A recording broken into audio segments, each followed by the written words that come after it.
The Daddy Letters. Letter 19. Beware of Good People. Part 2. The Season 1 finale!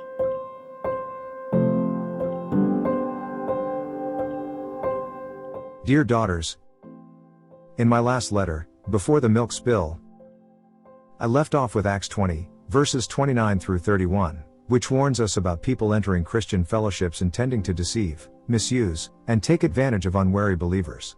It reads, I know that after my departure fierce wolves will come in among you, not sparing the flock, and from among your own selves will arise men speaking twisted things, to draw away the disciples after them. Therefore be alert. Be alert, indeed. Do not let the desperation of loneliness, attraction of romance, or nagging desire for companionship make you think it is a good idea to start a close relationship with a nice non-Christian, and then try to convert them to Christ through the dating process or marriage. Neither dating nor marriage are evangelistic tools. Some Christians have successfully decided to marry and convert their spouse afterwards, but still it is an unwise, high-risk approach to finding companionship. Just as there are success stories of spousal conversions after marriage, there are lots of situations where it didn't work. In like manner, don't think you can become close to a weak Christian who is a nice person, and then use dating or marriage to strengthen their walk with Christ. Conversion, consecration, and faithfulness should be treated as prerequisites for dating and marriage, not products of. 2 Corinthians 6, verse 14 teaches us not to enter deep relationships with anyone who is not living by Christian standards, whether they are nice or not. Do not be unequally yoked with unbelievers. For what partnership has righteousness with lawlessness? Or what fellowship has light with darkness? People dismiss the admonition not to be unequally yoked when they are captivated by the friendliness and charm of people. You hear the principle of not being unequally yoked most often applied to dating and marriage, but its implications reach into many other types of relationships or yokes. The more intimate the relationship, the more equal the yoke needs to be. For example, the yokes of acquaintance, colleague, teammate, neighbor, or associate aren't as risky if they are unequal because they are not close enough to easily tempt compromise. However, the yokes of close friend, date, boyfriend, confidant, intimate friend, fiancé or mate, raises the stakes on the equalness of the yoke. Relationships with unbelievers, and even scoundrels, are unavoidable in life, but we must control how close we become with them. Human goodness can look a lot like Christianity, therefore it may seem safe to become closely entangled with nice people who are not committed Christians. But the human goodness that makes a non-Christian nice, issues from a flawed source, and that source is human rules, shifting culture, and highly fallible human power. In Acts 11, verses 23 through 24, notice how Barnabas was described as a good man, and the attributes that made him good. When he came and saw the grace of God, he was glad, and he exhorted them all to remain faithful to the Lord with steadfast purpose, for he was a good man, full of the Holy Spirit and of faith. Barnabas' goodness issued from faith and the Holy Spirit, not the human spirit. Every person is born into the bondage of sin, rebellion against God's law, and sin rules our being. Therefore, even acts of kindness are tainted and untrustworthy when people live according to human goodness.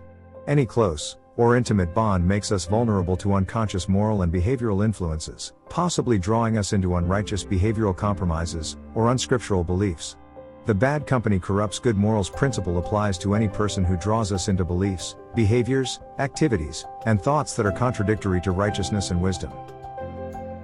Niceness does not make people safe, righteous, or moral. It certainly does not mean they honor God's law.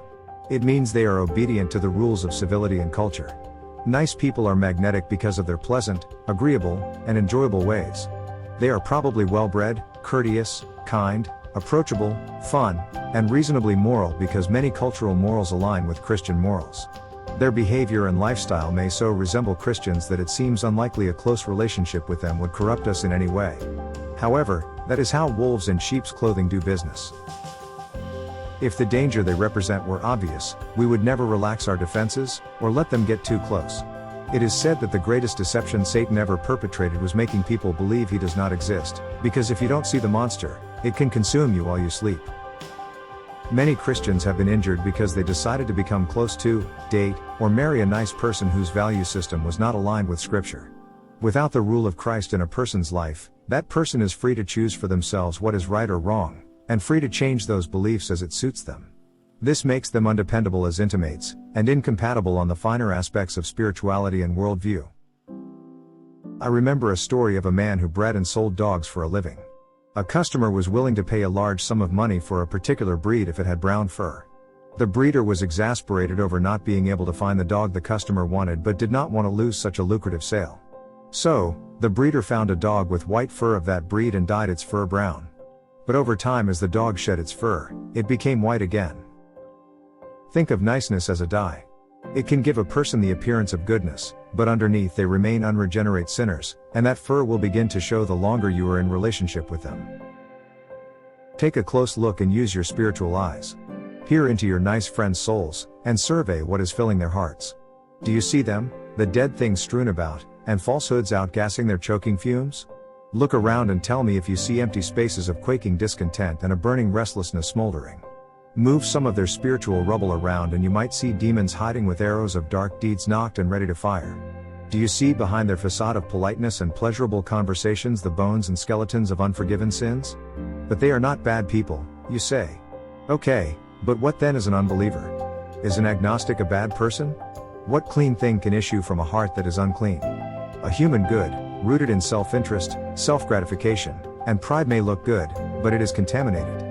Counterfeit things do seem real, but eventually they reveal themselves to be of little value. Nice, sweet, and good are false relational metrics. Don't use them.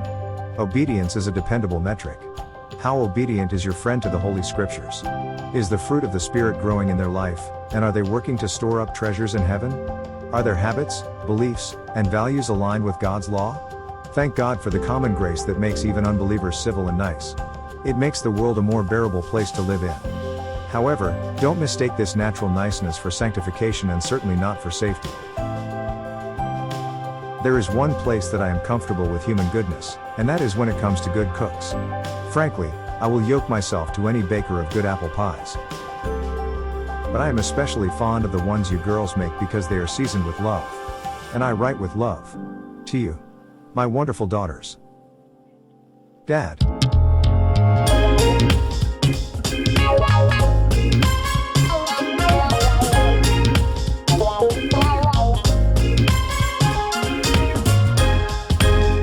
The Daddy Letters. Season 1 ends. We hope you enjoyed it. Watch for Season 2 when a father writes to his sons.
What?